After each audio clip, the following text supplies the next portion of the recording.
صبر کا معنی کیا ہے؟ کسی تکلیف، کسی مصیبت کو جو اللہ کی طرف سے آتی ہے، دین پر چلنے سے آتی ہے، مسلمان ہونے کے ناطے آتی ہے، زندگی میں کوئی تکلیف یا مصیبت پہنچتی ہے، اس چیز پر جو ہے انسان جو ہے اطمینان رکھے، اللہ پر بھروسہ رکھے اور یہ سوچے کہ یہ سب اللہ کی طرف سے تھا اور اللہ اس نقصان کا بدل دینے والا ہے۔ یہ صبر ہے، اس پہ جو ہے اپنے آپ کو روک لے، ٹھیک ہے، برداشت کرے اور شکر کرنا، جو اللہ نے جو کچھ دیا اس پر جو ہے انسان جو ہے مطمئن ہونا، اللہ کی حمد و ثنا کرنا، جو کچھ عطا کیا یہ اللہ رب العزت کا جو ہے شکر ہے۔ تو آج انشاءاللہ عزیز چند باتیں میں آپ کے سامنے رکھنے کی کوشش کروں گا۔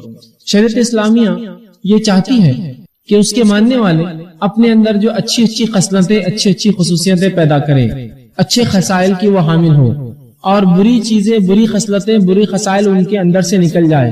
جیسے کہ شریعت یہ چاہتی ہے کہ انسان صبر کرے، شکر کرے، سچ بولے، حق کی گواہی دے، جھوٹ نہ کہے، اچھے خصائل اس کے نفس میں پیدا کرنا چاہتی ہے، اور یہ چاہتی ہے کہ برے خصلتیں، اخلاقی ذمیمہ، وہ اخلاق جس کی مذمت جو برے ہیں، جیسے کہ جھوٹ بولنا، غیبت کرنا، اسی طرح جو ہے الزام بہتان کرنا، الزام لگانا لوگوں پر، اسی طرح اور وہ باتیں بہرحال جو بری ہے، جو غلط ہے، شریعت چاہتی ہے کہ ہم اس سے اجتناب کریں۔ اب یہ بات بھی سمجھ لیں کہ کوئی بھی خصلتیں جو انسان اپنے اندر پیدا کرتا ہے، جو عادتیں ڈالتا ہے، یہ کوشش کرنے سے آتی ہے۔ تو جہاں میں صبر کی بات کروں گا، شکر کی بات کروں گا، یہ بھی انسان جب کوشش کرے گا، اس کے اوپر عمل پیرا ہوں گا تو یہ خصلتیں، خصائل اس میں پیدا ہوں گے۔ اب کوئی شخص یہ نہ کہے کہ میں پیدا ہوا تو بغیر صبر کی پیدا ہوا، میں پیدا ہوا تو ناشکرہ ہی پیدا ہوا، نہیں، یہ خصلتیں ہوں گی، اپنانا، یہ عادتیں اپنی نفس کرے، ایک انسان جو شکر ادا کرے، اس کی ہمیں کوشش کرنا ہوگی۔ اچھی خصلتیں، اچھی عادتیں، اچھے اخلاق یہ کوشش کرنے سے آتے، یاد رکھو، اس کے لیے بہت کوشش کرنا ہوگی۔ طور پر کسی انسان کو کوئی چیز مار لگ جائے، ٹھوکر لگے، تو اللہ کی حمد و ثنا کرے، اللہ اکبر کہے اگر لگ جائے اسے کوئی چیز، لیکن ظاہر سی بات ہے جب کوئی چیز سے لگیں گی تو یہ کہنے کے لیے اس کو عادت ڈالنا پڑے گی، ورنہ عموماً ہم کوئی چیز کو جب دیکھتے ہیں یا کوئی چیز ہمیں لگتی ہے یا کسی چیز کی تعریف کرنا ہوتی ہے یا کوئی چیز ہمیں پسند آ جاتی ہے یا کسی کام کو ہم کرنا چاہتے ہیں تو ہم اللہ کے حمد و ثنا یا وہ کلمات جو اللہ کے رسول نے سکھائے وہ چھوڑ کر ہم کیا کہتے ہیں؟ اگر کوئی چیز اچھی دکھی تو ارے باپ رے، لیکن بولنا چاہیے تھا یا تو ماشاء اللہ، یا تو سبحان اللہ، یا تو الحمدللہ، جو کچھ اللہ نے کیا بہتر کیا، یا جو بھی اس کا رہا معاملہ اچھا رہا۔ تو یہ چھوڑ کر ہم باپ کو یاد کرتے ہیں، کبھی ماں کو یاد کرتے ہیں، اور کبھی کبھار گالیاں بھی بک دیتے ہیں اس کے اوپر، جبکہ ہونا تو یہ چاہیے تھا کہ شکریہ کے کلمات، حمد و ثنا کے کلمات یہ ہونا چاہیے تھا۔ اب یہ عادت کیسے ہمیں پیدا ہوگی؟ ظاہر سی بات ہے اس کے لیے کوشش کرنا ہوگی۔ جس طرح سے رمضان کا مہینہ آیا، ہم جانتے ہیں رمضان کے مہینے میں روزے کی حالت میں، ویسے تو عام حالت میں بھی گالی دینا بری بات ہے، غلط ہے، روزے کی حالت میں بدرجہ اولا حرام ہے، تو ہم کیسے اجتناب کرتے ہیں؟ لیکن اب شروعات کے 1-2 دن تو گزر جاتے ہی ایسے کہ انسان جس کو گالی دینے کی عادت ہے اور وہ اسی لہجے میں اپنے دھن میں جو گالی بک دیتا ہے، پھر وہ اپنے آپ کو کنٹرول کرتا ہے، پھر روکتا ہے، پھر روکتا ہے، پھر روکتا ہے، اور ایسے پھر اس کو الحمدللہ 1 مہینہ عادت ہوتی ہے۔ اسی عادت کو پھر وہ جاری رکھے پورا سال اور پھر پوری زندگی۔ تو کوشش کرنے سے عادتیں، اچھی خصلتیں انسانی نفس میں پیدا ہوتی ہیں۔ یہ بات میں اس لیے رکھ رہا ہوں کہ ہم نے جو کچھ باتیں پچھلی دیکھی، زبان کی ہلاکتیں ابھی آپ نے دیکھی، صبر اور شکر کا معاملہ آ جا رہا، امر بالمعروف نہی عن المنکر کی بات آپ کے سامنے کہی گئی، تو یہ سب خصائل، یہ خصلتیں کوشش کرنے سے آئیں گی۔ اس کے لیے آپ کو مشق کرنا پڑیں گی، نفس کو دبانا پڑے گا، بری چیز جو ابھار رہا ہے شیطان کے بہکاوے سے بچنا پڑے گا، تب یہ باتیں اندر پیدا ہوں گی۔ یہ کوئی صبر اور شکر اور یہ چیزیں ایسی نہیں ہے کہ آپ کہیں گے بھائی مجھے بہت میں بے صبر ہوں، کوئی صبر کی گولی دیجیے اور ایک پرسکرپشن لکھ دیا جائے آپ کے نام پہ، یہ گولیاں کھاؤ سے صبر آئے گا، نہیں۔ ہاں، گولیاں کھانے سے آپ سکون اختیار کر سکتے ہیں، ذہن تھوڑا کمزور ہو جائے گا، کام کرنا بند کر دے گا، جس سے آپ کو لگے گا کہ میں صبر کر رہا ہوں، لیکن یہ صبر نہیں ہے۔ تو یہ سب خصلتیں ہم کو اپنی نفس میں پیدا کرنا ہوں گی، عادتیں ڈالنی ہوں گی، یاد رکھیں۔ تو ایسا نہ ہو کہ میں جب کوئی بات کروں آپ کہیں میرے سے یہ نہیں ہو سکتا، یہ صبر میرے سے نہیں ہوگا، شکر میرے سے نہیں ہوتا، میرے میں ہے نہیں، چیز تو کچھ بھی انسان میں نہیں ہوتی ہے، اسے سیکھنا پڑتا ہے۔ ایک انسان پیدا ہوتا ہے تو چند ایسے کام ہیں جو اس کی فطرت میں ہوتے، بقیہ چیزیں اس کو سیکھنی پڑتی ہیں۔ انسان جب پیدا ہوتا ہے تو کچھ چیزیں اس کی فطرت میں ہوتی ہے، جیسا بھوک لگنا، اور اس کے لیے پھر اس کا تلاش کرنا رزق کا، چھوٹا بچہ بھی اور بھوک لگے تو وہ تلاش کرتا ہے کوئی چیز اس کے منہ میں آ جائے۔ اسی طرح ہنسنا، یہ فطرت میں ہوتا ہے انسان کی۔ آپ دیکھیں چھوٹے بچے کو ہنسنا سکھاتا نہیں، آپ کچھ کیجیے وہ ہنستا ہے آپ کو دیکھ کر۔ اسی طرح رونا، اس کو کوئی سکھاتا نہیں لیکن فطرتاً روتا ہے۔ اسی طرح اس کے نفس کے تعلق سے اس کو اس کا علم ہوتا ہے، وہ بڑا ہو جائے گا، اس کو کوئی نہ بھی سکھائے تو وہ چیزیں سیکھ لیں گا جو اس کے لیے ضروری ہے۔ تو کچھ چیزیں ہوتی ہیں لیکن باقی چیزیں سیکھنا پڑتا ہے، اسے سکھانا پڑتا ہے، اس کی تربیت کرنا پڑتا ہے اس ماحول میں، تب وہ ہے۔ اسی لیے شریعت نے تربیت کا، صحبت کا بڑا جو ہے زور دیا ہے۔ جیسا قرآن میں ایک جگہ اللہ رب العزت فرماتا ہے یا ایھا الذین آمنوا اتقوا اللہ وکونوا مع الصادقین، اے وہ لوگوں جو ایمان لائے ہو، اللہ کا ڈر اختیار کرو اور سچوں کے ساتھ رہو. علامہ ابن کثیر رحمہ اللہ اس کی تفسیر میں لکھتے ہیں یہاں صحبت کا اثر بتایا جا رہا ہے کہ سچوں کے ساتھ رہو. اور اس کا فائدہ ہے ایک انسان جو سچ بولتا ہے اور جھوٹوں میں چلا گیا, کتنے دن سچ بولیں گا, دھیرے دھیرے جھوٹ بولنا شروع کر دیتا ہے. ایک انسان جو جھوٹ بولتا تھا سچے لوگوں میں آ گیا, کتنے دن جھوٹ بولیں گا, اس لیے کہ اس کا جھوٹ پکڑا جاتا ہے, پھر وہ سچ بولنا شروع کر دیں گا. صحبت, تو ہمیں کیا کرنا پڑیں گے, خصلتیں خصائل اپنے اندر جو ہے ڈالنی پڑیں گی. اب وہ کام جو انسانی نفس کو پسند نہیں ہے, جس سے اسے تکلیف ہوتی ہے, چاہے وہ دین پر عمل کرنے سے تکلیف ہو, دین کے احکامات کی طرف دوسروں کو بلانے پر تکلیف ہو, یا اسی طرح اللہ رب العزت نے جو اس کی تقدیر میں لکھ رکھا ہے وہ جو ہو جائے اس کے اوپر آ جائے, اس سے اس کو تکلیف ہو, اس معاملے میں صبر کرنا یہ جو ہے بڑی اہم چیز ہے. یاد رکھیں ان چیزوں کو برداشت کرنا اور یہ کہنا کہ اللہ کی طرف سے تھا, یہ صبر ہے. یاد رکھیں اور یہ امید رکھنا اللہ سے کہ اللہ اس کا مجھے انشاءاللہ ضرور بدلہ دیں گا, یہ صبر ہے. یاد رکھیں یہ صبر ہے. تو شریعت یہ چاہتی ہے کہ ہر انسان کے اندر جو اچھی خصلتیں ہوں, اور انسان پہ اگر کوئی مصیبت آ جائے, دین کی وجہ سے کوئی پریشانی آ جائے, تو یہ نہ ہو کہ وہ چیخنے اور چلانے اور رونے اور پلانے لگے اور تقدیر کو کوسنے لگے اور برا کہنے لگے کہ کاش میں اگر نماز نہ پڑھتا تو یہ مسئلہ نہ ہوتا, روزہ نہ رکھتا تو یہ نہ ہوتا, مسلمان نہ ہوتا تو فلاں چیز میرے ساتھ نہ ہوئی ہوتی. بلکہ اس معاملے پہ وہ جو ہے صبر کرے, اس معاملے کو برداشت کرے جو اس کے ساتھ ہوا, اور یہی صبر ہے. یاد رکھیں اور اسی کا ایک مومن بدلہ پاتا ہے. اور اللہ کے رسول صلی اللہ علیہ وسلم نے بڑی زبردست ایک حدیث میں مسلم کی روایت میں فرمایا اور کہا مومن کا معاملہ عجیب ہے, ایک مومن کا مسلمان کا معاملہ عجیب ہے. جب اللہ فراوانی دیتا ہے, خوشحالی دیتا ہے تو اللہ کا شکر ادا کرتا ہے, یہ اس کے لیے خیر اور بہتر اور اجر کے لیے زبردست ہے. اور اگر اس کو اللہ تنگ دستی دیتا ہے, مشکلات اور مصائب مصیبت میں ڈالتا ہے, تو وہ اس پہ صبر کرتا ہے اور یہ اس کے لیے بہتر ہے. یہ معاملہ سوائے مومن کے اور کسی کے ساتھ نہیں. تو مومن کے لیے دونوں ہی حالات جو ہے اچھے ہیں. جہاں تکلیف آئے تو صبر کرے, جہاں اللہ نعمت دے تو شکر ادا کرے.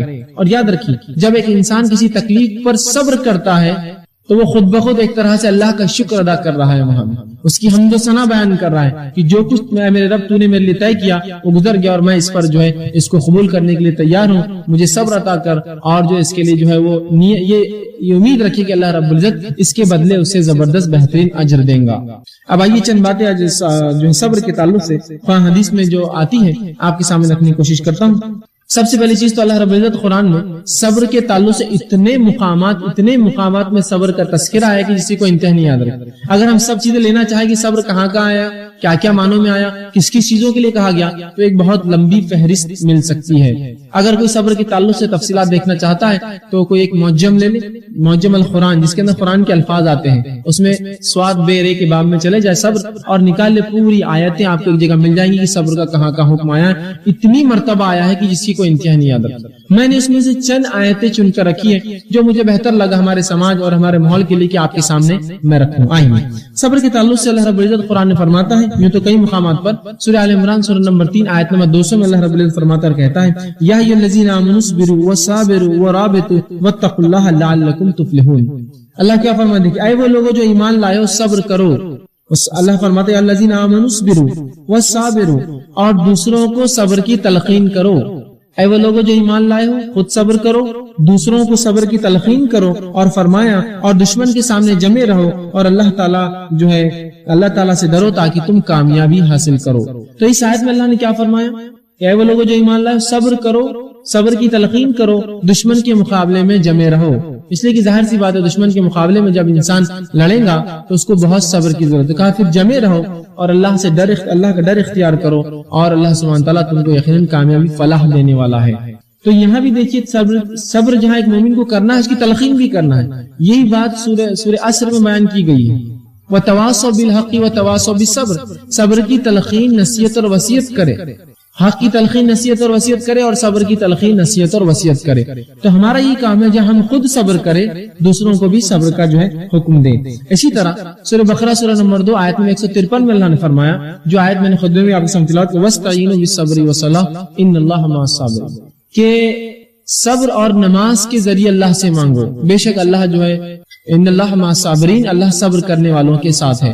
مطلب اللہ سے مانگنے کا دیکھیے طریقہ بتایا جا رہا ہے صبر اور نماز کے ذریعے. مطلب ایک انسان پہ اگر کوئی مصیبت, کوئی تکلیف, کوئی پریشانی آتی ہے تو وہ صبر کرے اور نماز کے ذریعے اللہ سے مانگے. جیسے کہ اللہ کے رسول صلی اللہ علیہ وسلم کے تعلق سے آتا, کوئی آندھی, کوئی طوفان, کوئی مشکل, کوئی مصیبت آتی تو آپ صلی اللہ علیہ وسلم فوراً مسجد کی طرف دوڑتے, صبر کرتے اور مسجد کی طرف دوڑتے، مطلب آپ بے صبرا پن نہیں کرتے، چیختے اور چلاتے نہیں، پریشانی، بلکہ مسجد کی طرف دوڑتے اور نماز پڑھتے۔ تو پتا چلا صبر کے تعلق سے اور نماز، تو صبر اور نماز کے ذریعے ہم کو مانگنا ہے، یاد رکھیے یہ طریقہ ہم بھول گئے ہیں۔ آج ہمارا معاملہ کیا ہے کہ اگر کوئی مصیبت ہم پر آتی ہے تو سب سے پہلے لوگوں کے سامنے بھاگتے اور ہاتھ پھیلاتے ہیں، لوگوں سے مدد کے لیے چلاتے، جبکہ ہونا یہ چاہیے کہ ہم صبر کریں اور اللہ سے جو ہے اس کے تعلق سے ہم دعائیں کریں۔ اسی طرح اللہ رب العزت صبر کے تعلق سے فرماتا ہے سورہ نحل سورہ نمبر 16 اس کی آیت نمبر 127 میں فرماتا ہے وَاصْبِرُوا وَمَا أَصَابَكَ إِلَّا بِاللَّهِ، اور صبر کرو اور اللہ کی توفیق سے ہی تجھے صبر مل سکتا ہے۔ مطلب صبر کر، محمد صلی اللہ علیہ وسلم حکم آ رہا ہے نبی صبر کرو اور اللہ کی توفیق سے ہی ہمیں صبر مل سکتا ہے۔ مطلب صبر دینے والی ذات کون ہے؟ کون ایک مسلمان کو صبر دے گا؟ کیسے ایک مسلمان صبر حاصل کرے گا؟ وہ بھی اللہ اسے دیتا ہے، اور اللہ کسے دیتا ہے؟ جو اس کے راستے میں کوشش کرتا ہے۔ آپ بولیں گے نہیں اللہ صبر دیتا ہے بس میں کچھ نہیں، کوشش کرنی ہوگی صبر کے لیے تو انشاءاللہ اللہ ہمیں صبر بھی دے گا۔ تو یہ اللہ کے رسول فرمایا گیا اور صبر کرو اور اللہ کی توفیق سے ہی تجھے صبر مل سکتا ہے۔ اے نبی آپ صبر کیجئے اور اللہ کی توفیق سے آپ کو صبر مل سکتا ہے۔ تو ہمارا یہ کام ہے کہ ہر مصیبت پر، ہر مشکل پر، ہر پریشانی پر جو ہماری طرف آئے، چاہے وہ اپنے گھر میں کسی کی بیماری ہو، کسی کی موت ہو، کوئی نقصان ہو، کسی چیز کا گناہ ہو، کسی چیز کا اسی طرح جو نقصان ہو جانا ہو، تمام چیزوں پر چاہے صحت ہو چاہے مال ہو، کوئی بھی چیز ہو، ہم اس پر صبر کرے اور اللہ ہی ہے جو انسانوں کو صبر دیتا ہے۔ اسی طرح سورہ لقمان میں لقمان علیہ السلام جو اپنے بیٹے کو نصیحت کرتے ہیں، آیت نمبر 17 میں اللہ نے فرمایا سورہ 31 آیت 17 میں وَاصْبِرُوا عَلَىٰ مَا أَصَابَكَ، اے میرے بیٹے صبر کرنا جو مصیبتیں تیری طرف آتی ہے۔ کیا نصیحت کرتے اپنے بیٹے کو؟ اے میرے بیٹے صبر کرنا ان چیزوں پر جو مصیبتیں تیری طرف آتی ہیں، اور فرمایا ان ذالک من عزم الامور، اور یقیناً یہ پختہ کردار میں سے ہے۔ صبر کرنا یہ پختہ کردار والے لوگوں کی علامت ہے، یہ پختہ کردار سے ہے۔ تو وہ اپنے بیٹے کو نصیحت کرے اور کہتے ہیں میرے بیٹے صبر کرنا۔ آج ہم دیکھتے ہیں آج کے ہمارے سماج میں ہم میں سے کوئی شخص صبر کے لیے تیار نہیں ہے، کوئی شخص صبر کرنا چاہتا نہیں ہے۔ وہ جس کو کہتے بے صبرا یا نا صبرا ہو چکا ہے، اس کو صبر نہیں کرتا ہے، ہر چیز میں جلد بازی کرنا چاہتا ہے۔ کوئی مصیبت کوئی تکلیف آ جائے تو بس کوسنے اور کاٹنے بیٹھ جاتا ہے، برا اور بھلا کہنے لگ جاتا ہے، یہ نہیں کہ وہ صبر کرے۔ مثال کے طور پر ایک واقعہ یوں ہوا کہ ایک صاحب کے پاس چوری ہو گئی، ظاہر سی بات یہ نقصان تھا، اس پر صبر کرنا چاہیے تھا۔ جب چوری ہو گئی تو صبر کرنا دور، یا یہ پڑھے کہ انا للہ و انا الیہ راجعون کہ اللہ نے یہ تمام دیا تھا اور لے لیا۔ انہوں نے کہا کہ ہمارے پڑوسی اتنے امیر ہیں، ان کے پاس کیوں نہیں ڈاکہ پڑتا، ہمارے پاس لوگوں نے چوری کر لیا۔ یہاں صبر کا مقام تھا، یہاں آزمائش تھی شخص کی، اور وہ آزمائش میں ناکام رہا کہ اس نے یہ کرنا چھوڑ کر کہ صبر کرے، دوسروں کو تلقین کرے کہ یہ کہنے لگا کہ جس کے پاس مال ہے لوگ وہاں کیوں نہیں ڈاکے ڈالتے چور جا کر، غریبوں کے پاس یہ ہمارے پاس کیوں انہوں نے ڈالا، جبکہ یہ صبر کا مقام تھا۔ یہاں وہ صبر کرتا اور اپنے گھر والوں کو صبر کی تلقین کرتا، اور جبکہ وہ چوری بہت بڑی نہیں تھی، میں سمجھتا بہت مشکل 500 روپے چوری ہوئے تھے، اس پر انہوں نے دوسروں کے اوپر لعنت کر دی کہ ان کے گھروں میں کیوں نہیں ڈاکے پڑتے، ان کے پاس مال ہے، ہمارے گھر میں چور آ کے لے جاتے ہیں چیز۔ تو یہ صبر کا معاملہ تھا۔ کسی کی صحت چلے گئی، کسی کو کوئی نعمت مل گئی، تو یہاں بھی انسان بے صبرا ہوتا ہے، اسے کیسے ملا مجھے کیوں نہیں ملا، کاش کی نعمت اس سے چھن جائے، یا کم از کم مجھے مل جائے یا اس سے بھی چھن جائے۔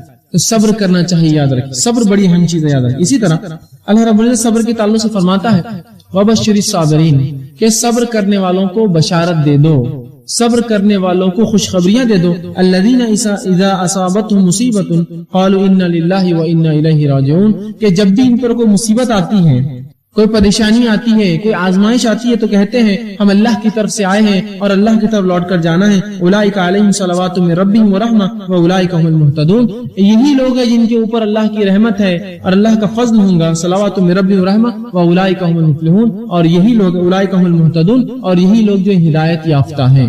تو اس آیت میں دیکھیے کیا فرمایا، فبشر الصابرین صبر کرنے والوں کو خوشخبری دے دو۔ کس چیز کی خوشخبری؟ الذین اذا اصابتهم مصیبۃ قالوا کہ جب کوئی مصیبت آتی ہے، پریشانی آتی ہے، تو کیا کہتے ہیں انا للہ وانا الیہ راجعون۔ تو یہاں صبر کرنے والوں کو خوشخبری دی گئی اور ان کی ایک صفت بتائی گئی، وہ کیا ہے؟ جب بھی کوئی نقصان ہوتا ہے کیا کہتے ہیں انا للہ وانا الیہ راجعون۔ کیا واقعی میں ایسا ہوا کہ کوئی نقصان ہوا اور ہم نے یہ کہا انا للہ وانا الیہ راجعون؟ یہ ہر چیز کے گمنے پر، کسی چیز کے کھونے پر، کسی چیز کے نقصان پر، کسی کے میت یا موت پر، آپ کسی بھی نقصان پر اس چیز کو پڑھ سکتے ہیں۔ ہم نے اس کو بھی خاص کر دیا، جیسے سبحان اللہ، اللہ پاک ہے، اس کو بھی خاص کر دیا۔ کہاں بولتے ہیں سبحان اللہ؟ اگر کوئی شخص کسی مجلس میں کہہ دے سبحان اللہ تو دوسرا اس کو بولتا ہے کون سا شعر بولا میں نے آپ کو؟ کہ کیوں بول رہے سبحان اللہ؟ جبکہ اللہ پاک اس کی تعریف ہے. یہ کوئی کہتے الحمدللہ تو لوگ بولتے ابھی کھانا تھوڑی کھائے تمہیں الحمدللہ کیوں بول دے رہے پہلے سے؟ اس کو مخصوص کر دیا استاد. کوئی کہے کہ ماشاء اللہ جو اللہ نے چاہا، یہ ہمارے سے کہاں ہوتا ہے بولنا، جیسا اللہ نے چاہا ویسا ہوا. انشاءاللہ میں کروں گا، یہ بھی ہم سے نہیں ہوتا، کر دوں گا، ہو جائیں گا، پکا وعدہ ہے. تو اللہ کے اذکار کو بھی ہم نے خاص کر دیا. تو انا للہ و انا الیہ راجعون اگر کسی کو کہا جائے کہ ان کی صحت خراب ہو گئی، کوئی کہے انا للہ و انا الیہ راجعون، تو بولے مرا تھوڑی ابھی ہو، واپس لو اپنے کلمات کو. مرنے کے بعد پڑھنا چاہیے نہیں. یہ ہر نقصان، ہر مصیبت، کسی چیز کے گمنے میں بھی آپ پڑھ سکتے. چابی گم گئی، فلاں ہو گئی، انا للہ و انا الیہ راجعون، کہ اللہ کے پاس سے اللہ کے پاس جانا تھا. کسی کی صحت چلے گئی، یہ پڑھ سکتے. کسی کا کوئی جانی نقصان ہوا، کسی کو مالی نقصان ہوا، انا للہ و انا الیہ راجعون. کوئی چیز کھو گئی جو تھی، کوئی نعمت تھی چلے گئی، اس پر بھی آپ پڑھ سکتے ہیں انا للہ و انا الیہ راجعون. تو ہر وہ مومن، اس کی خصوصیت کیا ہے؟ جب مصیبت اور تکلیف آتی ہے تو کیا کہتے ہیں؟ انا للہ. یہ نہیں کہا جب کوئی مرتا ہے تو روشنی تھی چلے گی بجلی، انا للہ و انا الیہ راجعون. دیکھو چلے گی، نقصان ایک نعمت تھی چلے گی. ہر چیز پر جب مصیبت آتی ہے تو کہتے ہیں انا للہ و انا الیہ راجعون. ہم اللہ کی طرف سے آتے ہیں، اللہ کی طرف جانا ہے. اس کے تعلق سے ایک حدیث آتی ہے جس میں آپ صلی اللہ علیہ وسلم فرمایا جو شخص کسی چیز کی نقصان کی خبر سنے، کسی کی موت کی نقصان کی خبر سنے اور یہ پڑھ دے انا للہ و انا الیہ راجعون، تو اللہ رب العزت اور اس کے بعد یہ کہے اللہ اس نقصان کا مجھے بہترین بدلہ دے، تو اللہ اس سے اچھی چیز اس کو لوٹا کر دیتا ہے، اس سے بہتر دیتا ہے اس کو نقصان کا بدلہ. سبحان اللہ. دیکھیے کتنا فائدہ ہے اس ذکر. مصیبت آئی، پریشانی آئی، پڑھ دیا آپ نے اور کہا اللہ اس نقصان کا مجھے بہترین بدلہ دے، اللہ اس سے اچھی چیز اس کو دیتا ہے.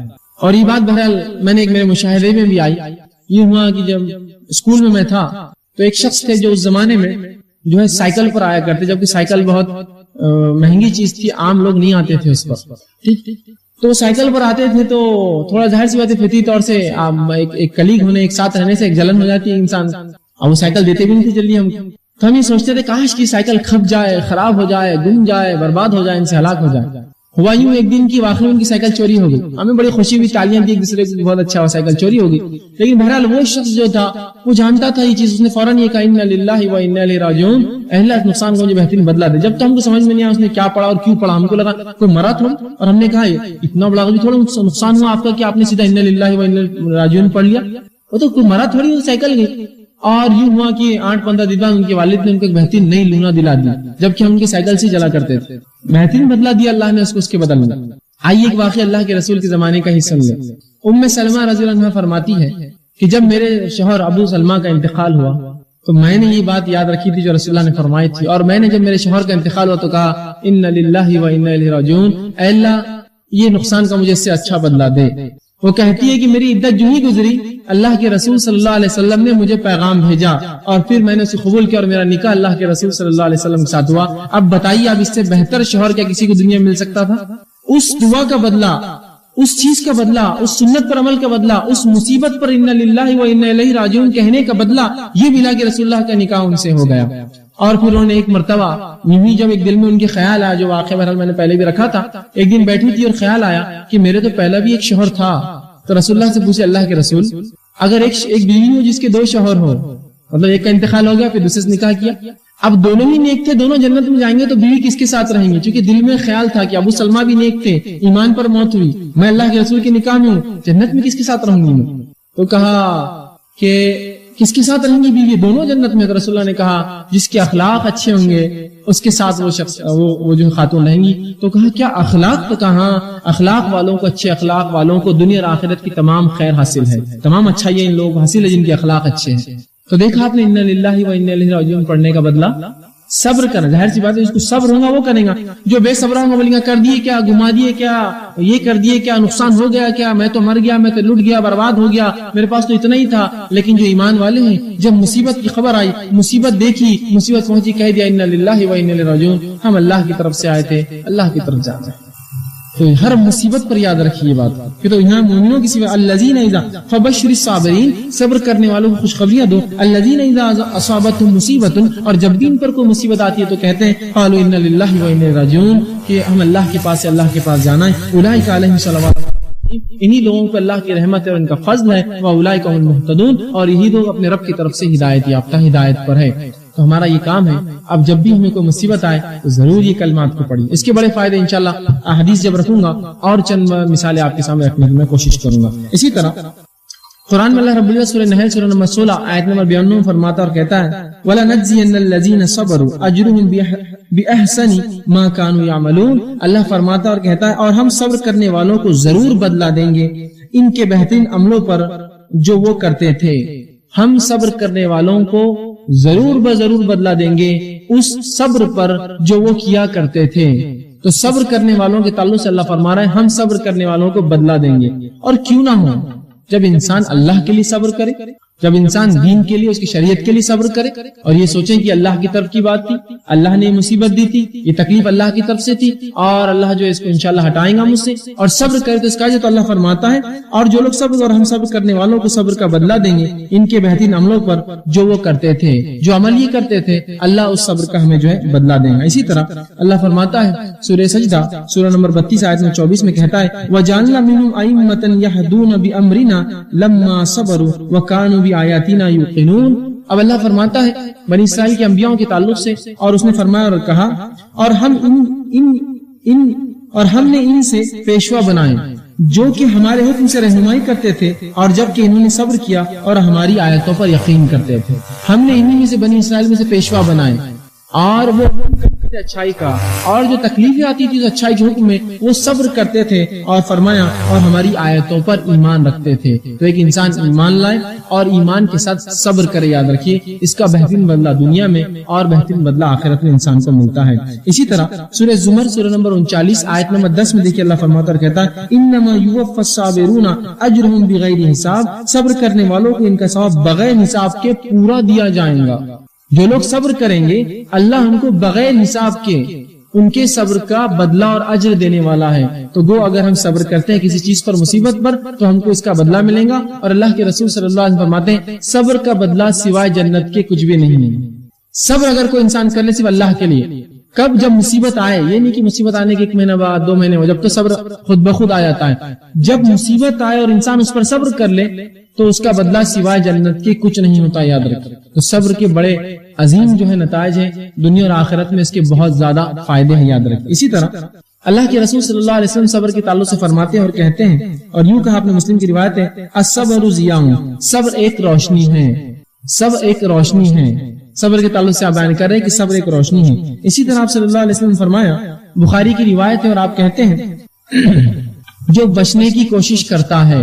دیکھیے جو میں نے شروعات میں کہا نا کہ صبر سیکھنے سے، کوشش کرنے سے صفت اور خصلت ہم میں پیدا ہوتی ہے. آپ صلی اللہ علیہ وسلم فرماتے ہیں جو بچنے کی کوشش کرتا ہے اللہ اس کو بچاتا ہے.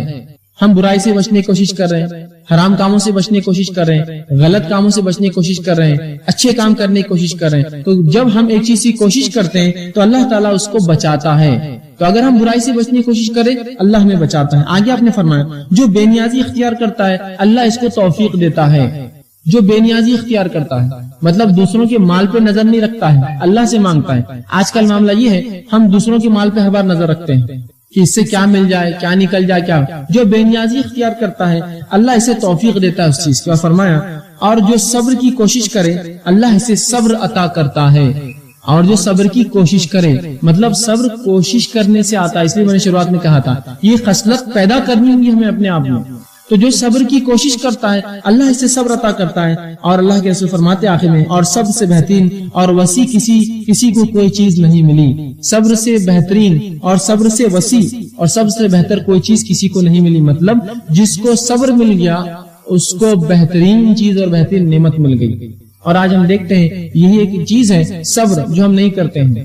کوئی مصیبت آئی چیخ رہے ہیں اور چلا رہے ہیں، کوئی مر گیا رو رہے اور دھو رہے ہیں اور غیر شرعی اعمال کر رہے ہیں. اسی طرح کوئی چوری ہوگی، کوئی نقصان کی خبر آئی چیخ رہے اور چلا رہے ہیں، کہیں بھی صبر نہیں. کسی کو دین کی دعوت دی اس پر تکلیف آئی تو صبر ہم نہیں کرتے. آج صبر کی بہت سخت ضرورت ہے، یاد رکھیں. تو صبر کوشش کرنے سے آتا ہے اور اگر کسی کو صبر مل جائے تو اللہ کے رسول اس سے بہتر اور وسیع چیز کسی کو نہیں ملی. مطلب یہ بہت بہترین چیز ہے کہ اللہ رب العزت یہ ایک بڑی عظیم نعمت ہے کہ کسی کو صبر دے دے. ٹھیک. اسی طرح آپ صلی اللہ علیہ وسلم فرماتے ہیں، مسلم کی حدیث سے آپ فرماتے ہیں مومن کے لیے کتنی عجیب بات ہے کہ اس کے سارے معاملات اس کے لیے حق میں بہتر ہے. مومن کا معاملہ عجیب ہے، ہر معاملہ اس کے حق میں بہتر ہے. اور آگے فرماتے اگر اسے کوئی خوشی پہنچے تو وہ شکر ادا کرتا ہے اور یہ اس کے لیے خیر ہے، اور اگر تکلیف پہنچے تو صبر کرتا ہے اور یہ اس کے لیے بہتر ہے. مومن کا معاملہ عجیب ہے. اس کے لیے دونوں ہی معاملے درست ہے، ہر حالت اس کے لیے درست ہے. جب اس کو کوئی خوشی پہنچتی ہے، فراوانی پہنچتی ہے اور نعمت ملتی ہے اللہ کی تو وہ شکر ادا کرتا ہے، اور جب کوئی مصیبت پہنچتی ہے تو کیا کرتا ہے؟ اس پر صبر کرتا ہے. یہ معاملے دونوں ہی اس کے لیے بہتر ہے، دونوں میں وہ فائدے اٹھاتا ہے، اور اس سوائے مومن کی کسی اور کے ساتھ یہ معاملہ نہیں ہے. آئیے اسی طرح اللہ کے رسول صلی اللہ علیہ وسلم بخاری کی روایت اس میں فرماتے اور کہتے ہیں کہ اللہ کے رسول صلی اللہ علیہ وسلم کی بیٹی، ان کے بچے کے انتقال کا وقت نزدیک آیا. آپ صلی اللہ علیہ وسلم کی بیٹی تھی، ان کا ایک بچہ تھا جو نزا کی حالت میں چلے گا، انتقال کے قریب تھا، موت کے قریب تھا. اس نے فوراً کہا کہ میرے والد کو خبر دی جائے، اللہ کے رسول کو خبر دی جائے. ایک شخص آ کر اللہ کے رسول آپ کی بیٹی آپ کو بلاتی ہے، طلب کرتی ہے کہ آپ وہاں آئیے، اس کی بیٹی کی جان جو ہے بس جو ہے اس کی جو ہے موت کا وقت قریب ہے. آپ صلی اللہ علیہ وسلم نے کہلوا بھیجا اور کہا اس خاص سے کہ میری بیٹی کو سلام کہو اور میرا پیغام دو کہ جو لے رہا ہے وہ اس کا ہی ہے. کیا کہا کہ میری بیٹی کو یہ پیغام دو جا کر، جو لے رہا ہے، اللہ جو چیز لے رہا ہے وہ اسی کا ہے جو واپس لے رہا ہے، اور جو وہ دیتا ہے وہ بھی اسی کا ہے. مطلب جو دیا ہے وہ بھی اس کا ہے، جو واپس لے رہا ہے وہ بھی اللہ کا ہے، اور ہر چیز کا اس کے یہاں ایک وقت مقرر ہے. بیٹی صبر کر اور اللہ کے یہاں ثواب طلب کر. کیا کہا ہے؟ میری بیٹی صبر کر اور اللہ کے پاس ثواب طلب کر. کوئی بھاگ دوڑ نہیں، کوئی چیخنا چلانا نہیں، کوئی شور غل نہیں، کوئی رونا پلانا نہیں، کوئی غیر شرعی حرکت کی چہروں پر کوئی مارے. کہا کہ میری بیٹی صبر کر، سلام کہو میری بیٹی سے اور کہو صبر کرے، اس لیے کہ جو لے رہا ہے وہ اسی کا ہے، اور جو بھی دیتا ہے وہی دیتا ہے، اور جو ہے میری بیٹی صبر کر اور اللہ سے اس کا ثواب طلب کر. اور اللہ کے رسول صلی اللہ علیہ وسلم کے زمانے میں صحابیات کی یہ تربیت اللہ کے رسول سے پائی تھی. میں صحابیات کی بات اس لیے کر رہا ہوں کہ صحابہ پھر بھی آدمی پھر بھی تھوڑا سا مضبوط ہوتا ہے احساسات کے معاملے میں، لیکن یہ صبر کی تعلیم اللہ کے رسول سے صحابیات نے ایسی سیکھی تھی، یہ بھی صبر میں جو ہمارے لیے نمونہ بن گئی آج. آئیے ایک واقعہ سے سناتا ہوں صبر کا، اللہ کے رسول کے دور سے ایک خاتون کا صبر. ام سلیم رضی اللہ عنہا، ان کی شخصیت میں سمجھتا ہوں تمام لوگوں سے واقف ہے. یہ کوئی ایسی خاتون نہیں جس کے تعلق سے آپ نے کبھی نام نہ سنا ہو. ام سلیم رضی اللہ عنہا، ان کے بیٹے انس بن مالک تھے، مشہور صحابی آپ سب جانتے ہیں. ام سلیم رضی اللہ عنہا کا معاملہ یہ ہوا کہ ان کا نکاح ابو طلحہ سے ہوا اور ان سے ایک اولاد پیدا ہوئی، اور ابو طلحہ جب سفر پر تھے تو وہ یوں کہ اس اولاد کا انتقال ہو گیا. جب اولاد کا انتقال ہوا تو ابو طلحہ گھر آئے اس رات، تو بیوی نے یہ سوچا کہ اپنے شوہر کو آتے ہی میں یہ غمناک خبر کیسے دوں کہ بیٹے کا انتقال، بیٹا فوت کر چکا ہے، مر چکا ہے. تو اس خبر کو دبا دیا. وہ بھی ایک عورت تھی، اس کے سینے میں بھی ایک دل تھا جس طرح سے ہمارے سینے میں ایک دل ہوتا ہے. اس کے احساسات بھی وہی احساسات ہیں جو میرے اور آپ کے احساسات ہیں. اس کی بھی ممتا، اس کی محبت بھی اپنی اولاد سے وہی تھی جو ہماری اور آپ کی محبت ہوتی ہے. لیکن صبر دیکھیے اس خاتون کا، اسے پتا تھا چیخنے چلانے سے ابو طلحہ اور پریشان ہوں گے، سفر اور مسافر اس کے بعد اس کی اور جو ہے پریشانی بڑھ جائیں گی. خاموشی اختیار کر لی. ابو طلحہ گھر آئے، انہوں نے جو ہے اپنے آپ کو جو ہے فارغ کیا، تیار ہوئے. اس کے بعد آپ نے کھانا لایا، انہوں نے کھانا کھایا. اس کے بعد جو ہے ان سے ہم بستری کی، اور یہ واقعہ اللہ کے رسول کو چونکہ انہوں نے صبح سنایا، تفصیلات اور آتی ہے، بہرحال وقت نہیں ہے. اس کے بعد ہم بستری کی. اس کے بعد جو ہے اس بیوی نے کہا کہ میں تم سے ایک سوال کرتی ہوں. وہ کہا پوچھو. کہا اگر کوئی چیز تمہیں کوئی دے تو تم کیسے لوٹاؤں گے؟ تو کہا جیسی تھی ویسی لوٹاؤں گا یا اس سے اچھا کر کے لوٹاؤں گا. مطلب جیسی دی تھی اس حالت میں یا اس سے اچھی. تو کہا اللہ نے ہمیں ایک اولاد دی تھی، وہ اس نے ہم سے لے لی. اللہ نے ہمیں ایک اولاد دی تھی، وہ ہم سے لے لی. تو بڑے پریشان ابو طلحہ اور کہا تم نے مجھے کیوں نہیں بتایا؟ اتنی دیر تک تم نے مجھے غفلت میں رکھا، چھپائے رکھا. اس کے بعد آپ نے جو ہے جنازے کی نماز پڑھی اور ان کو تدفین کی. صبح آپ جو ہے آپ صلی اللہ علیہ وسلم کے پاس ابو طلحہ پہنچے اور پورا واقعہ بیان کیا. اللہ کے رسول، میں کل رات آیا، میری بیوی نے مجھے یہ بات نہیں بتائی اور بچے کا انتقال ہوا، میں اس کے ساتھ رہا، کھایا پیا، ہم بستری کی. اللہ کے رسول نے دعا کی اور کہا تم نے صبر کیا، اللہ تمہیں بہترین اولاد دے.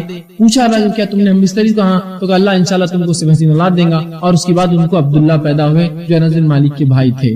تو اللہ نے دیکھی صبر کے بدلے ان کو پھر ایک دوسرا لڑکا عطا کر دیا. تو صبر بڑی عظیم چیز ہے، یاد رکھیے. اس کے بڑے فائدے دنیا میں اور بڑے فائدے آخرت میں. یاد رکھیے کیونکہ یہ حدیث رسول اللہ یہ خود بتاتی ہے جو انا للہ و انا الیہ راجعون پڑھ کر یہ کہے کہ مجھے اس کا اللہ بہترین بدلہ دے، اس نقصان کا دنیا اور آخرت میں اللہ اس کو بہترین بدلہ دیتا ہے. تو صبر کے بڑے فائدے، اس لیے کہا آپ نے صبر سے وسیع چیز کسی کو کچھ نہیں ملی. اگر صبر ملا تو بڑی وسیع اور بڑی خیر اس نے پا لیا جس کو صبر ملا. تو ہمیں صبر کرنا چاہیے. اسی طرح صحیح بخاری کی روایت ہے، آپ صلی اللہ علیہ وسلم کی حدیث ہے کہ اللہ عز و جل فرماتا ہے، حدیث قدسی ہے، اللہ عز و جل فرماتا ہے کہ میں نے اپنے بندے کو اس کی پیاری اور محبوب چیز آنکھوں کی تکلیف میں مبتلا کروں اور وہ صبر کرے تو اس کی عوض اسے بہشت جنت عطا کروں۔ کیا فرماتا ہے اللہ؟ اللہ فرماتا ہے کہ میں اپنے بندے کو اس کی پیاری چیز آنکھوں کی تکلیف میں ملوث کرتا ہوں۔ وہ ایک انسان ہے، آنکھوں کی تکلیف میں پریشان ہے، آنکھ کمزور ہو رہی ہے، بینائی جا رہی ہے، نظریں جا رہی ہے، اس کو نقصان ہو رہا ہے اس کا، اور انسان اس پر صبر کرے، اس لیے کہ آنکھیں یاد رکھیے بہت عظیم نعمت ہے۔ یہ نعمت کا احساس، یہ نعمتوں کا احساس انسان کو تب ہوتا ہے جب یہ چھن جاتی ہے۔ عموماً نعمت جب ہوتی ہے انسان کو احساس نہیں ہوتا ہے، جب چھن جاتی ہے تو پھر احساس کرتا ہے کہ عظیم نعمت ملی تھی۔ تو آنکھیں بڑی عظیم نعمت ہے۔ رسول اللہ فرماتے ہیں جب اللہ کسی بندے کو اس مصیبت میں پریشانی میں ڈال کر آزماتا ہے کہ اس کی پیاری اور محبوب چیز آنکھوں کو چھین لیتا ہے اس سے، بینائی کو، اور اس پر وہ صبر کرتا ہے تو سوائے جنت کے اس کا کوئی بدلہ نہیں ہے اللہ کے پاس۔ اللہ اس کو جنت عطا کرے گا جو صبر کر لے گا بیماری پر۔ تو یہاں جو ہے آنکھوں کے تعلق سے تذکرہ ہے۔ بہرحال آپ کسی بیماری، کسی بھی تکلیف پر صبر کرے، اللہ ضرور بدلہ دے گا، ضرور اس کا اجر دے گا۔ صبر لیکن خالص اللہ کے لیے ہو، ٹھیک۔ اسی طرح اب صبر کب ہو یہ بات بھی ضروری ہے۔ آئیے اللہ کے رسول صلی اللہ علیہ وسلم کا ایک واقعہ جس میں آپ کا صبر بھی پتہ چلتا ہے اور آپ نے نصیحت کیسے کی وہ بھی پتہ چلتا ہے۔ آپ صلی اللہ علیہ وسلم ایک مرتبہ ایک مقام سے گزرے جہاں ایک خاتون ایک قبر کے پاس روتے بیٹھی تھی۔ یہ خاتون اللہ کے رسول صلی اللہ علیہ وسلم پہچانتی نہ تھی کہ آپ کون ہیں، آپ نئے نئے تھے مدینے میں۔ جب آپ صلی اللہ علیہ وسلم اس کے پاس گزرے، اس نے روتے ہوئے دیکھا تو کہا صبر کر۔ تو اس خاتون نے پلٹی اور کہا تجھے کیا معلوم میری تکلیف کیا ہے، آیا بڑا کہنے صبر کر، جا یہاں سے۔ کیا کہا اس خاتون نے کہ تجھے کیا معلوم میرا نقصان، میری تکلیف کیا ہے، اور آیا بڑا بولنے کی صبر کر، جا یہاں سے۔ اس کو پتہ نہیں تھا کہ اللہ کے رسول ہے۔ آپ صلی اللہ علیہ وسلم کا صبر دیکھیے، آپ نے کچھ نہیں کہا، خاموشی سے چلے گئے۔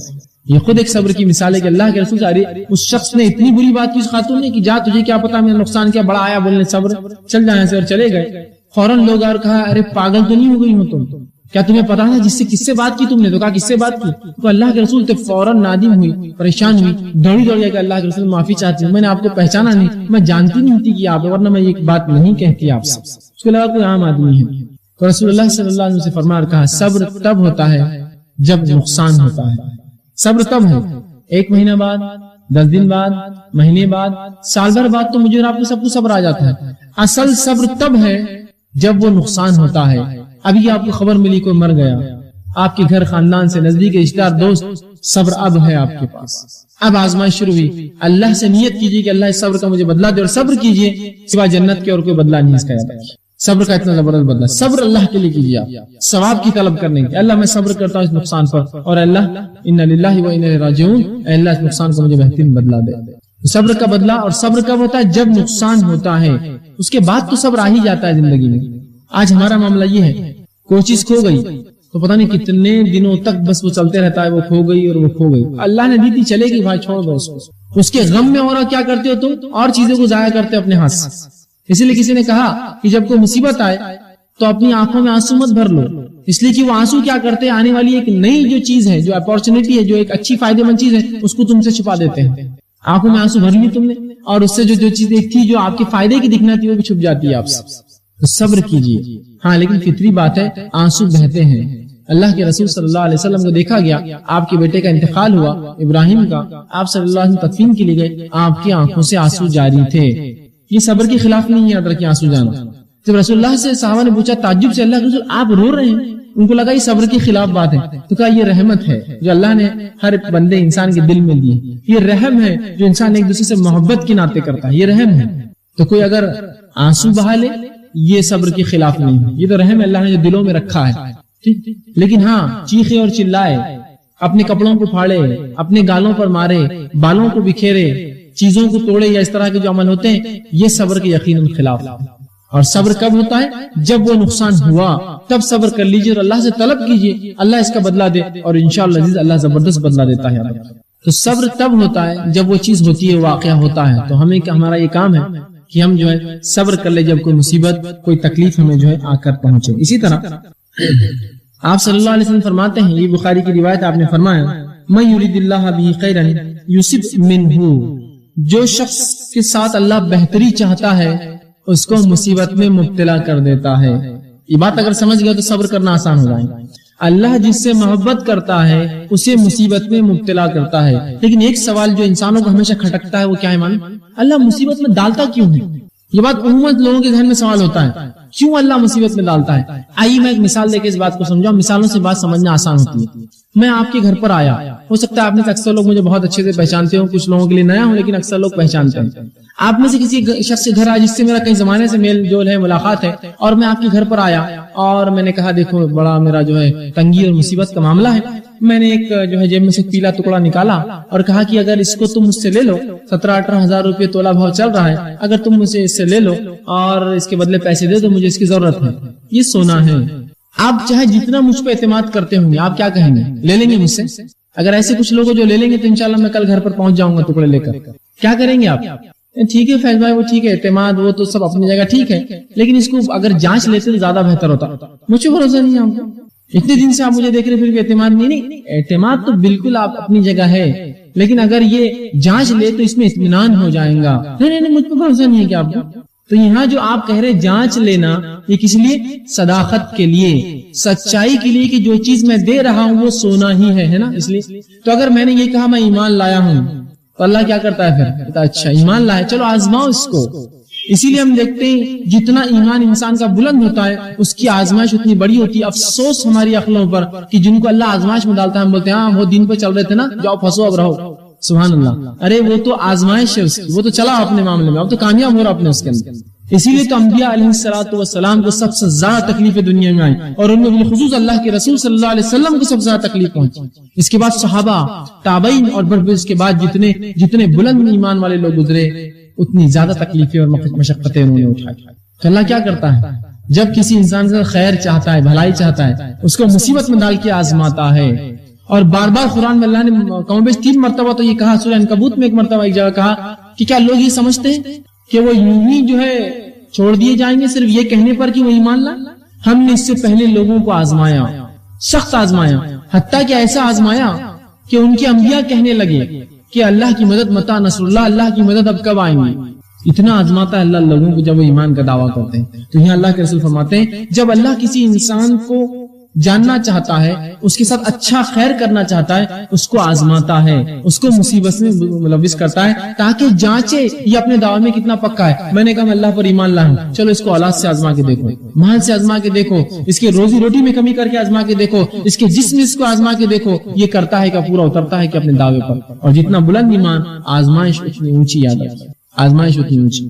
آئیے اسی طرح آپ صلی اللہ علیہ وسلم فرماتے، ترمذی کی روایت ہے، آپ نے فرمایا جتنی بڑی مصیبت اتنا بڑا اجر.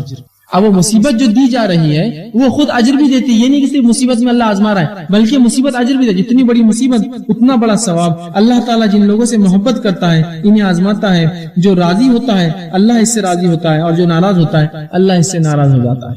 جتنی بڑی مصیبت اتنا بڑا اجر.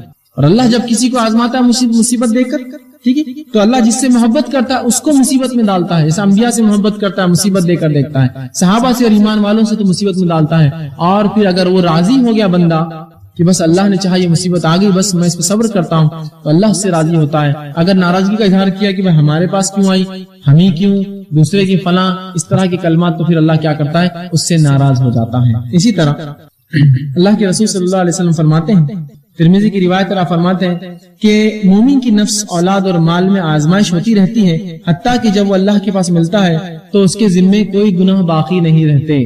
اللہ مومن کو اس کے مال، جان، اولاد سے مسلسل آزماتا رہتا ہے اور آزمائش کی بدولت اس کو اجر دیتا رہتا ہے، حتیٰ کہ جب اللہ کے پاس مومن جاتا ہے تو اس کے ذمے کوئی گناہ بچتا ہی نہیں ہے، وہ سب آزمائش میں دھل جاتے ہیں.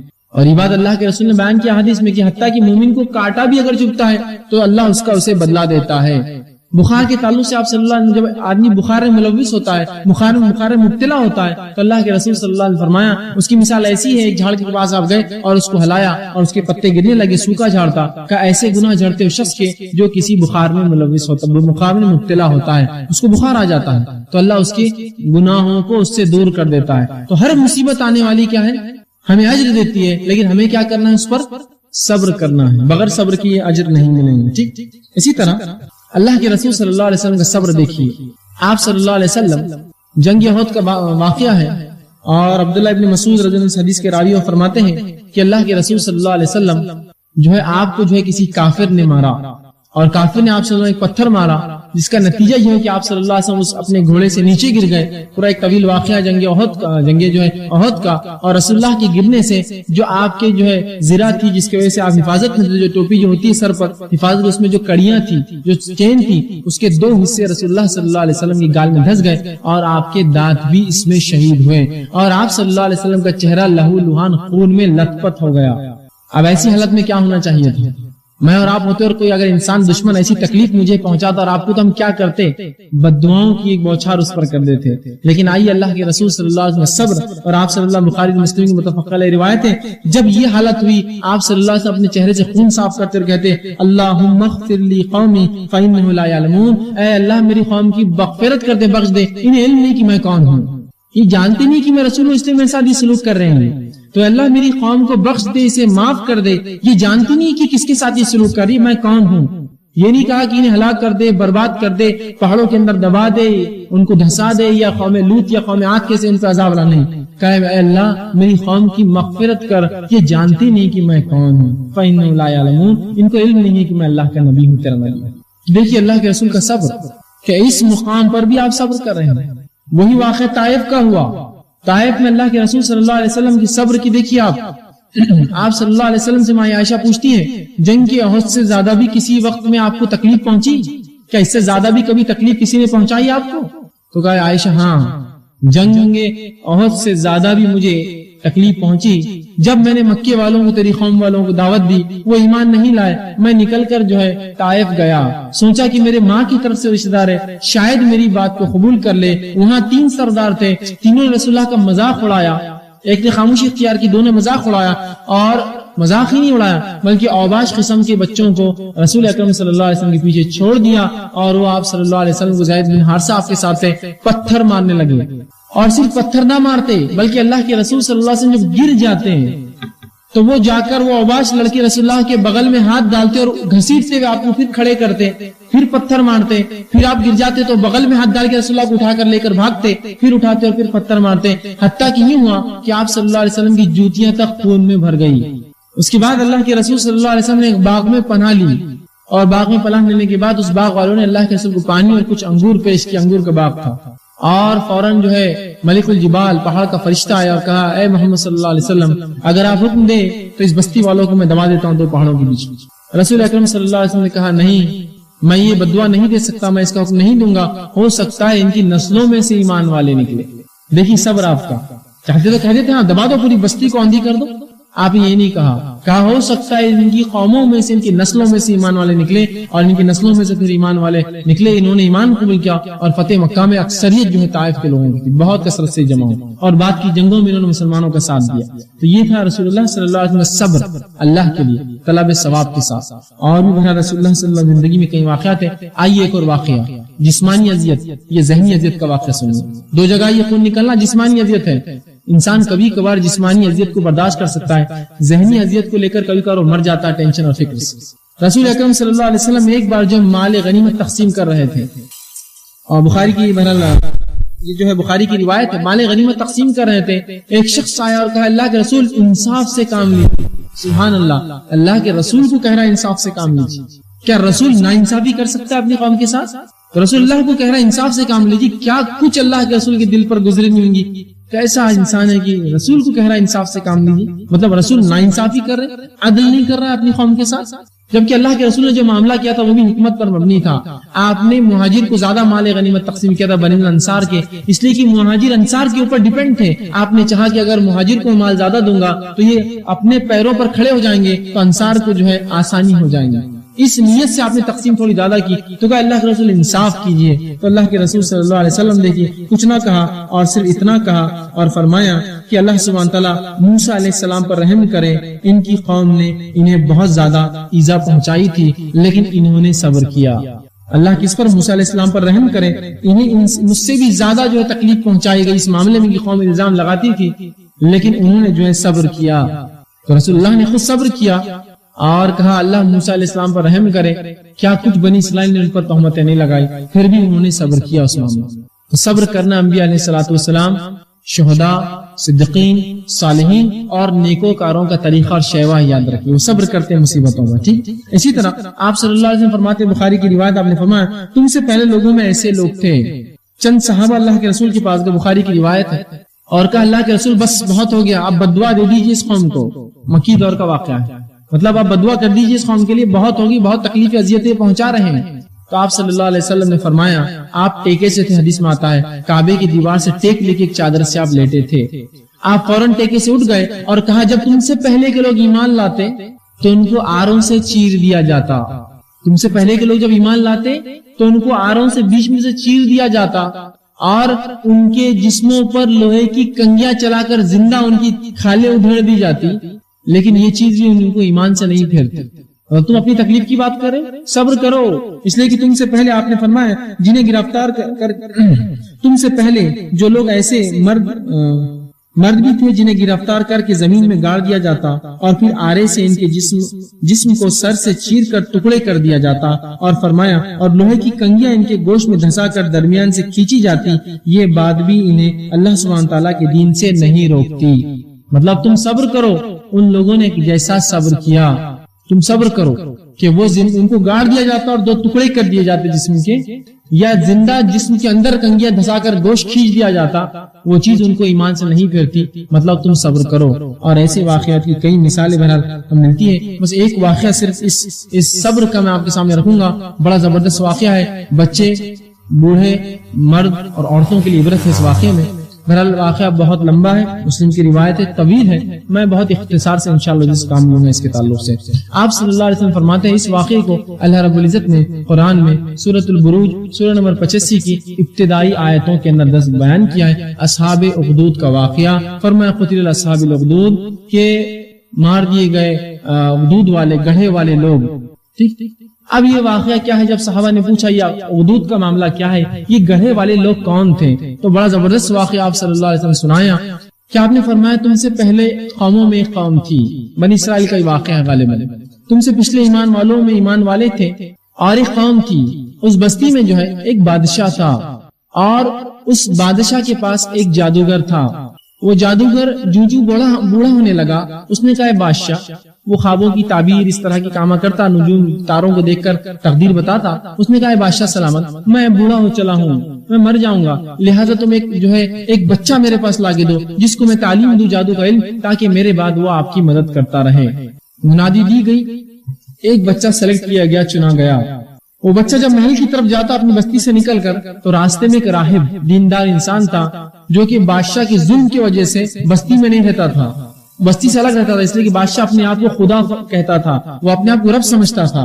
تو یہ راہب جو دیندار انسان تھا وہ بستی سے ہٹ کر ایک جگہ جنگل میں رہتا تھا. جب نوجوان وہاں سے گزرتا تو اس راہب سے ملاقات ہوئی. وہ راہب اس کو کچھ دین کی باتیں بتاتا خاموشی میں. وہ بچہ وہ باتیں سیکھ کر محل جاتا، جادوگر سے جادو کا علم سیکھتا اور واپس گھر جاتا. یہی روز ہوتا رہا. اب بچہ جو اس راہب کے پاس بیٹھ کر علم سیکھنے لگا تو تاخیر دیر ہونے لگی، اور جب وہ محل جاتا تو اس کو جادوگر مارتا اور کہتا تو تاخیر دیر سے کیوں آیا؟ تو اس نے کہا اے راہب، جب میں تمہارے پاس بیٹھتا ہوں تو جادوگر مارتا ہے، جب گھر دیر سے جاتا ہوں تو گھر والے مارتے ہیں، میں کیا کروں؟ تو اس راہب نے کہا دیکھو، جب تم جادوگر کے پاس جاتے ہو تو کہنا گھر والوں نے دیر سے چھوڑا تاکہ تم شرعی علم سیکھو مجھ سے، اور جب تم گھر دیر سے جاتے ہو گھر والے پوچھتے کہاں تھے تو بولنا جادوگر نے دیر سے چھوڑا اور مجھ سے تم علم سیکھتے رہنا. وہ بچہ دونوں سے ذہین بچہ تھا، دونوں سے علم سیکھتا رہا. ایک مرتبہ یوں ہوا کہ جب وہ اپنی بستی سے نکل کر محل کی طرف جانے لگا، راستے میں ایک جانور تھا، رسول اللہ فرماتے جس نے بستی کا راستہ روکے رکھا تھا، اور ادھر کے لوگ ادھر جانب، ادھر کے لوگ ادھر کے جانب کھڑے تھے. بڑا کوئی جانور تھا، سب لوگ دیکھ رہے تھے. اس بچے نے نیت کی اور آگے بڑھا. جب جانور کو دیکھا تو اس بچے نے ایک پتھر اٹھا نیت کی، اے اللہ اگر وہ جادوگر حق پر ہے، کیونکہ ابھی دونوں علم سیکھ رہا تھا، تو جب میں یہ پتھر ماروں اس جانور کو تو یہ جانور نہ مرے، نہ ہٹے، اور اگر وہ راہب حق پر ہے، وہ جو مجھے سکھاتا ہے مسلمان، تو یہ جانور راستے سے ہٹ جائے یا مر جائے. اس نیت سے اس نے پتھر مارا، اور آپ صلی اللہ علیہ وسلم فرماتے ہیں وہ جانور مر گیا اور راستے سے ہٹا دیا گیا. بچے کا چرچا چاروں طرف ہو گیا. ظاہر سی بات ہے، چھوٹے بچے نے جب کیا تو اس کا چرچا چاروں طرف ہو گیا. جب یہ بات بچے نے راہب کو سنائی تو راہب نے کہا اب تم کامل ہو چکے ہو ایمان کے اعتبار سے، تم نے مجھ سے دین سیکھ لیا، اب تمہارے پاس علم آ گیا ہے. اب ایک بات ضرور یاد رکھنا، کیونکہ وہ دیندار تھا، اسے علم تھا.